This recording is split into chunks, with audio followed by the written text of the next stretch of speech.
Lorenzo Ramírez, buenos días. ¿Qué tal? ¿Cómo estás? Muy buenos días, José Antonio. Bueno, parecía que se podía generar tensión, pero esta no parece que vaya a continuar mucho tiempo. El helicóptero del presidente de Irán, en ese accidente en el que ya se conoce que ha fallecido tanto él como el ministro de Asuntos Exteriores. ¿Cuál es el next step? Y sobre todo, ¿qué se puede esperar ahora de ese movimiento, de ese seísmo también en las estructuras de Irán? Claro, esto hay que analizarlo tanto en clave interna como en clave externa. La buena noticia, si queremos buscar una buena noticia, es que yo creo que a nadie le interesa la escalada en estos momentos. Fíjate la propia mesura de las declaraciones en Irán, que podría haberse aprovechado precisamente, ¿verdad?, para elevar el tono. Antes comentabas que se está atribuyendo un poco también una cierta responsabilidad a Estados Unidos por las sanciones a Irán y sobre todo por esos componentes del helicóptero. Fíjate, paradojas de la vida, ¿no? Era un helicóptero americano, es el Bell 212, que es un helicóptero que estamos acostumbrados sobre todo a verlo en tareas de rescate, también cuando se va en algunas ocasiones, ¿no?, a intentar controlar un incendio. Es el clásico helicóptero que en este caso pues había sido reformado para llevar bastantes personas, todas ellas han fallecido y evidentemente pues se está hablando, ¿no?, de esas sanciones que evidentemente pues están ahí y son ciertas, pero no habrá que ver hasta qué punto ha sido un fallo mecánico, ¿no?, como comentabas, ¿no? Aquí, una vez confirmada ya la muerte de tanto del presidente como del ministro de Asuntos Exteriores, después de esa tarde y esas últimas horas en las que hemos estado prácticamente todos en vilo para saber lo que podía ocurrir, hay un primer elemento que es de responsabilidad manifiesto. Es decir, es increíble que el servicio secreto iraní permitiera que viajaran estos dos tipos a la vez en un avión además en una zona importante de conflicto. Recordemos ahí en esa zona de Azerbaiyán oriental, y que bueno, pues al final tenemos un contexto de guerra prácticamente permanente, y el hecho de que viajen en un helicóptero de este tipo pues es incertidumbre, es irresponsabilidad y sobre todo pues lo que ha generado bastante crítica interna, aunque muchos medios no lo estén señalando. Fíjate si además en la zona era complicada, que ha sido un dron turco el que consiguió descubrir la señal térmica en una montaña situada en esa zona boscosa a 3 kilómetros al noroeste del pueblo de Tabil, porque no había manera de encontrar ese helicóptero. Hemos visto como prácticamente toda la parte frontal está destruida. Podría haber sido un misil, podría haber sido, desde luego que las imágenes de momento no nos pueden decir otra cosa, pero también puede haber sido un accidente, puede haber sido un golpe interno. Hay que esto también plantearlo. También hay cierta contestación dentro de Irán, aunque se nos venda lo contrario, y también evidentemente puede ser un atentado no tanto de la CIA en este caso, sino del Mossad, porque el Mossad tendría más interés, ¿no?, que la propia CIA. Recordemos que Estados Unidos necesita a Irán, entre otras cosas, para que siga bombeando crudo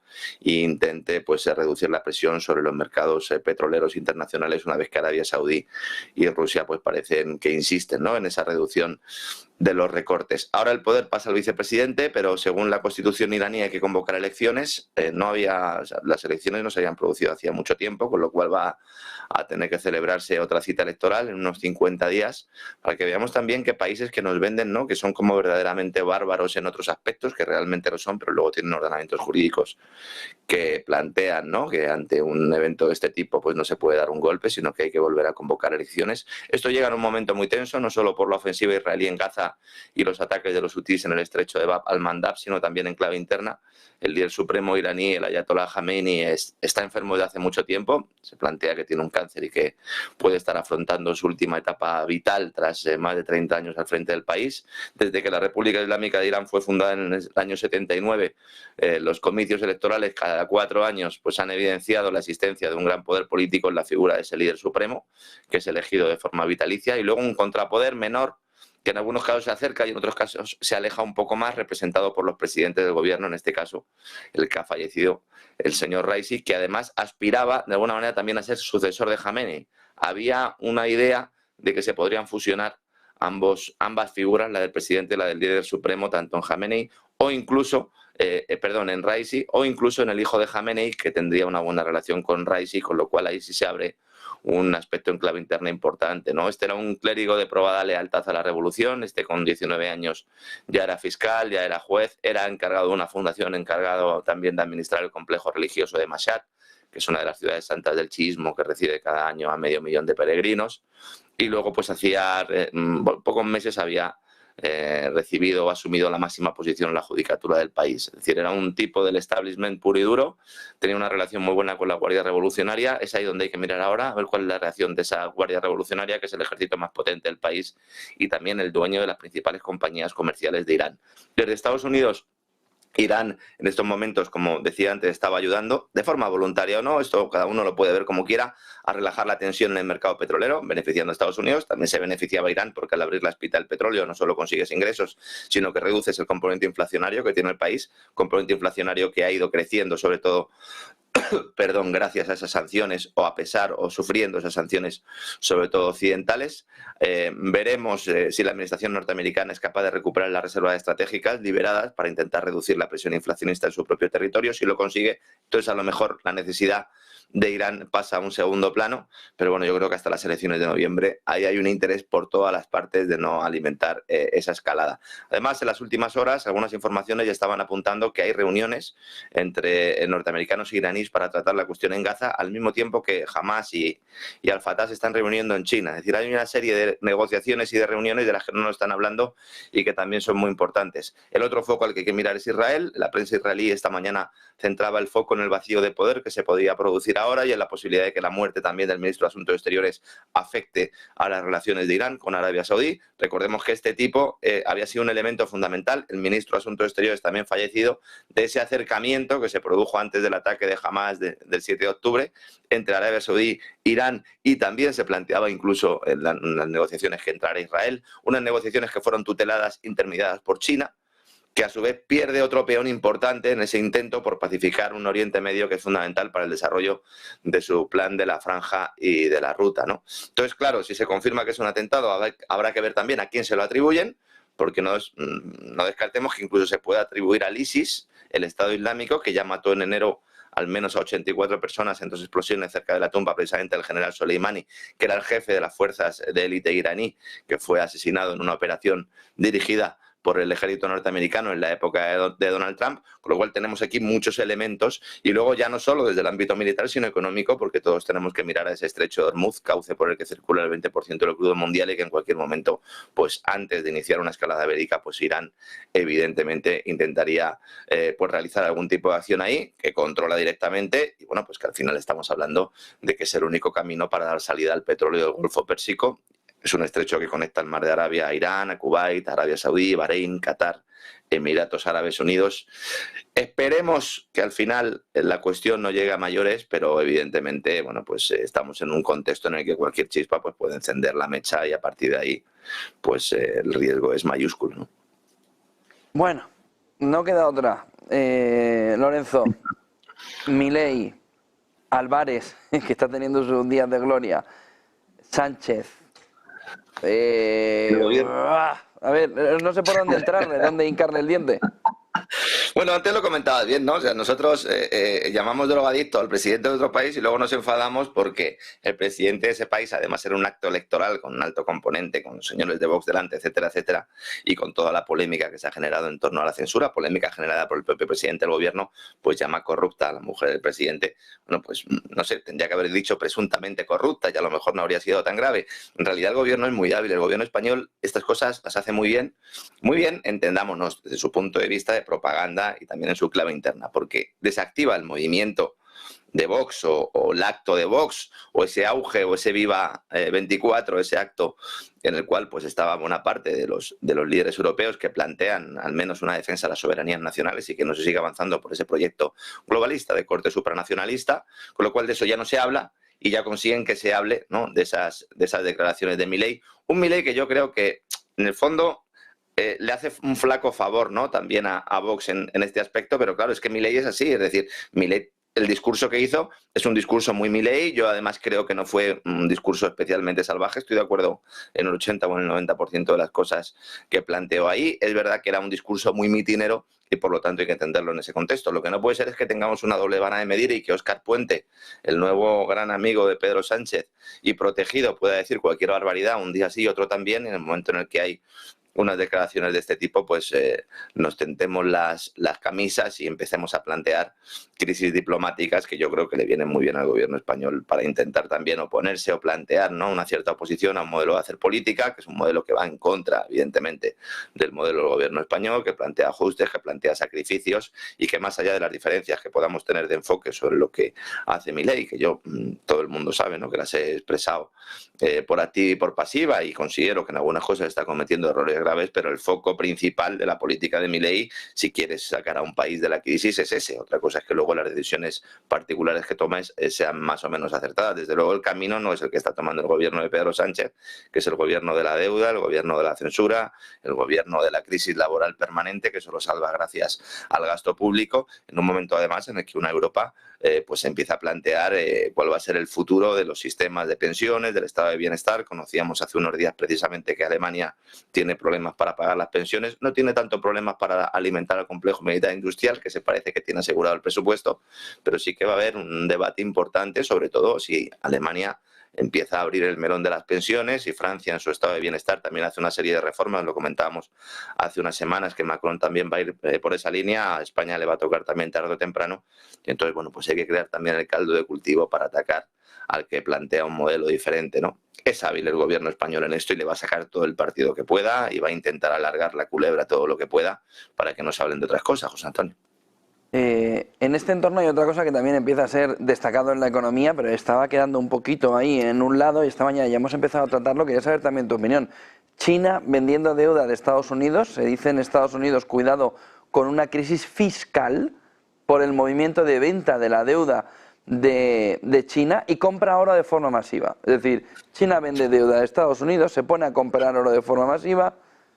¿Se está preparando para un nuevo orden monetario?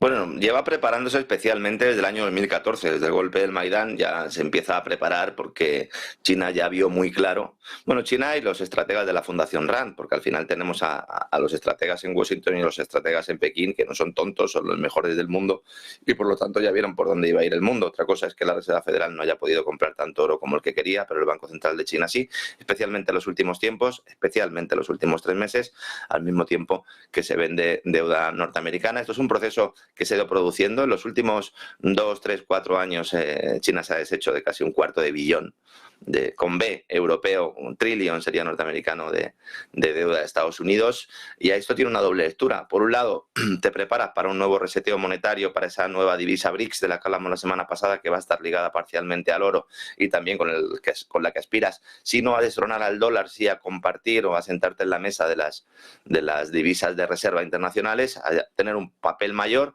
Y luego, por otra parte, necesitas defender el yuan, ¿no? Y esto es quizás lo que se explica mal o lo que los chinos de alguna manera no quieren aceptar, pero también es evidente. Es decir, tú cuando vendes deuda a Estados Unidos es porque necesitas liquidez o porque quieres atacar a Estados Unidos. Pueden ser las dos cosas a la vez. Tú necesitas liquidez para defender tu divisa. Hay un movimiento muy similar que también está haciendo el Banco de Japón. Entonces, en el caso del Banco de Japón no podemos decir que es para atacar a Estados Unidos. Japón, ¿por qué lo hace? Para defender al yen, que el yen está en el peor nivel de las últimas décadas con respecto al dólar, ¿no? Vamos a ir viendo, y esto es consecuencia también de la subida de tipos progresivos de la Reserva Federal, ¿no? Vamos a ir viendo cómo hay muchos países que para defender sus monedas tienen que vender sus activos refugio. El activo refugio por excelencia, como es divisa de reserva, es el dólar y por extensión el Treasury, el bono del Tesoro norteamericano. Tenemos que ver al dólar y al Tesoro como dos caras de la misma moneda, nunca mejor dicho. Es decir, el dinero es deuda con el sistema fiduciario, con lo cual el dólar y el bono del Tesoro a 10 años en realidad son el mismo activo, ¿no? Viéndolo desde la izquierda, viéndolo desde la derecha, pero es el mismo activo. Todo este movimiento se va produciendo. ¿Qué pasa? Que China lo utiliza también desde un punto de vista propagandístico y también para meter el dedo en el ojo al Tesoro de Estados Unidos. Janet Yellen estuvo hace poco, han tenido varias visitas, le pide por favor a los chinos que no vendan esos dólares, y al final también vemos una diversificación, ¿no?, de la estructura de inversiones de las reservas del Banco Central de China, ¿no? China y los países con vínculos estrechos con ella han ido aumentando sus tenencias, no solo de oro, sino de otros activos desde el año 2014-2015, como decía, mientras que los países del bloque estadounidense han mantenido prácticamente estables sus cifras, ¿no? Esto sugiere que las compras de oro por parte de algunos bancos centrales pueden haber sido impulsadas por las preocupaciones sobre el riesgo de sanciones, que es lo que están ahora diciendo muchos medios occidentales y que algunos llevábamos ya mucho tiempo advirtiendo, y luego se produce en un contexto de guerra económica, con esa decisión de la Casa Blanca de aumentar los aranceles, no solo a los coches eléctricos, sino también introducir barreras comerciales en materia de minerales.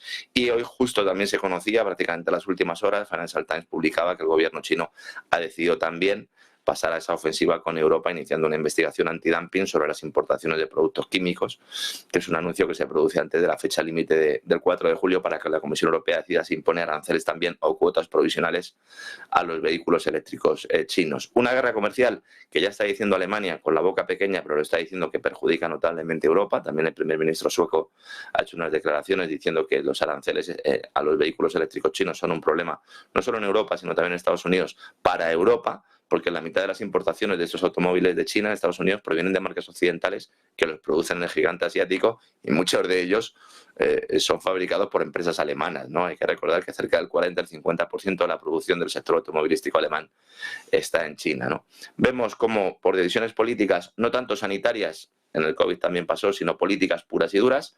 Es verdad que en el COVID también hubo decisiones políticas, yo creo que fueron más graves que las sanitarias, pero bueno, tenemos decisiones políticas que van a afectar a las cadenas de suministro globales. ¿Y esto qué implica? Pues esto implica inflación.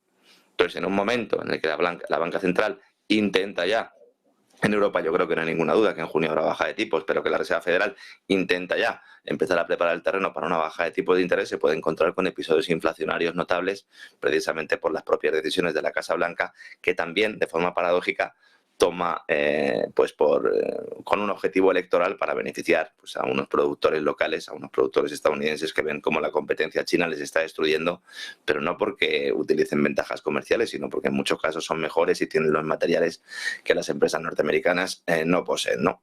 Aquí va a estar una pelea también importante, José Antonio. El otro punto fundamental del día, que ha quedado también al lado de lo de Irán un poco oculto, es el golpe de Estado en el Congo. Bueno. Esa importancia de África además, ¿no? En la seguridad energética occidental. Las cosas antes se hacían un poco mejor. O sea, yo hablaría con los señores de la CIA y les pediría que no sé qué. Hombre, yo entiendo que tienen muchos frentes abiertos, pero esto antes se hacía mejor, ¿no? Ha habido incertidumbre, ha habido tiroteos en la capital de la República Democrática del Congo, hombres uniformados asaltan en torno a las 4:30 de la madrugada el Palacio de la Nación y la residencia del viceprimer ministro, que además es ministro de Economía. Es importante porque el Congo es una potencia económica, mucha gente a lo mejor no lo sepa, sobre todo por lo que puede suponer en el futuro en materia agrícola y en materia de energías renovables y en materia también de nuevas tecnologías por los propios recursos, por los propios minerales que tiene el país, ¿no? Entonces el viceprimer ministro además es ministro de Economía. Se provocan escenas de tensión, las autoridades congoleñas despliegan tropas en puntos estratégicos de la capital, unos asaltantes dirigidos por un líder opositor en el exilio en Estados Unidos, que se llama Christian Malanga y que es un hombre dirigido desde hace mucho tiempo por la NSA, por la CIA norteamericana. Llevaban todos en el uniforme parches con la bandera de Zaire, que es como se llamaba, ¿no? Antes la República Democrática del Congo. Y bueno, pues rápidamente los neutralizaron, los arrestaron, se controló la situación. Pero claro, entre todos los golpistas, pues han detenido a 3 ciudadanos estadounidenses que han sido acusados de ser agentes de la CIA. Por eso digo que esto antes se hacía de otra manera, por lo menos no te pillaban con el carrito del helado, ¿no? Hay que decir que Malanga, este señor que algunos plantean como un opositor al régimen completamente independiente, se fue a Salt Lake City, Utah, como refugiado en 15 años con su familia en el año 1998. Posteriormente vuelve al Congo en el año 2006, sirve en el ejército, se presenta como candidato al Parlamento en 2011, dirigido por los norteamericanos. Finalmente es detenido 2 días antes de las elecciones precisamente por esta cuestión. Intentó construir su partido congoleño unido en el exilio tras regresar a Estados Unidos en el año 2012. Fue acusado por la inteligencia congoleña de plantear ya el asesinato del entonces presidente Joseph Kabila, es decir, también sería un magnicida. Su hijo Marcel también está metido en el ajo porque ha pasado gran parte de su infancia en Estados Unidos y publicaba recientemente en redes sociales, precisamente en TikTok, se grababa a sí mismo blandiendo miles de dólares en efectivo, ¿no? Es decir, tenemos aquí una astracanada que realmente pues ilustra también cómo la CIA pues no es lo que era, o al menos con tantos frentes abiertos como no consiguen montar operaciones bueno, pues sean un poco más limpias, ¿no? Hay que decir que la parte oriental del Congo tiene las mayores reservas exploradas de cobalto y de coltán del mundo, junto con otros minerales estratégicos que son imprescindibles para el desarrollo de esas nuevas tecnologías y de las energías renovables. China lleva allí desde el año 2015-2016 también, ayudado por la coyuntura entonces de la caída de precios de materias primas, especialmente del cobalto. Hubo muchas mineras occidentales que abandonaron parte de sus inversiones y lo aprovecharon los chinos, que controlan la mayor parte de la extracción y refinado del cobalto. Tesla ya ha firmado contratos para asegurarse el suministro de cobalto del Congo. Volkswagen está en Ruanda, país que contribuye también al saqueo del Congo desde su primera incursión en el año 1996. Fíjate que de las 100.000 toneladas de cobalto que se venden aproximadamente al año, el 63% vienen del Congo. Y sin cobalto, pues no hay coche eléctrico. Y luego tenemos también nuestra vertiente europea, sobre todo con el hidrógeno verde.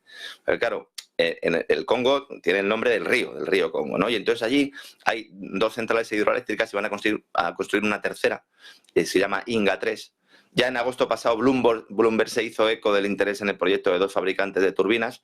Claro, y lo que ponen son aerogeneradores, pero en lugar de aerogeneradores son generadores de energía de electricidad a través del agua. Es energía hidráulica pura dura, es como si pusieras un molinillo debajo del agua. Que me entiendan, ¿no?, los especialistas en el tema, pero hay que explicárselo a la gente en cristiano, si no el personal no se entera. Y ahí había 2 empresas, una austríaca, Andritz AG, y otra alemana.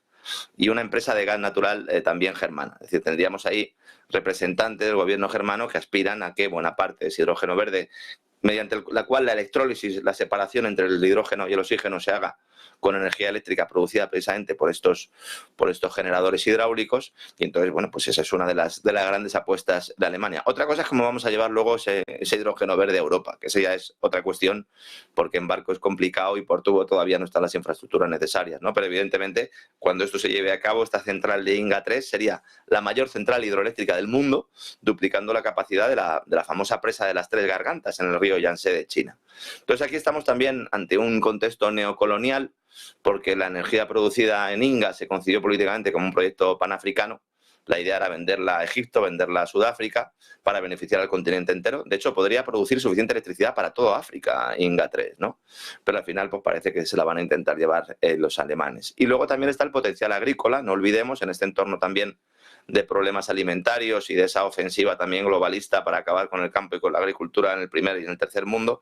El Congo tiene un potencial agrícola inmenso, y podría también alimentar a todo el continente africano gracias a su agricultura. Muchos intereses, me temo que no va a ser el único intento golpe de Estado que se produzca allí, José Antonio. Lorenzo, el miércoles me gustaría hablar de un tema fundamental alrededor de qué está sucediendo en el campo, y son esas expropiaciones agrícolas para instalar renovables, que es una cultura del pelotazo. ¿Te parece que lo tratemos el miércoles? ¿Y nos cuentas? Sí, porque es un absoluto escándalo y se está permitiendo que entidades privadas expropien a particulares y en muchos casos les echen de sus tierras y obligándoles a arrancar explotaciones agrícolas. Es una sobrada, ¿eh? Como olivos para poner paneles fotovoltaicos que en algunos casos ni siquiera se conectan a la corriente. Es decir, un gran escándalo. El miércoles, si quieres, lo comentamos en detalle. Es un escándalo. Veámoslo el miércoles amplio y tendido. Lorenzo Ramírez, buen día y buen negocio. Igualmente, un fuerte abrazo, José.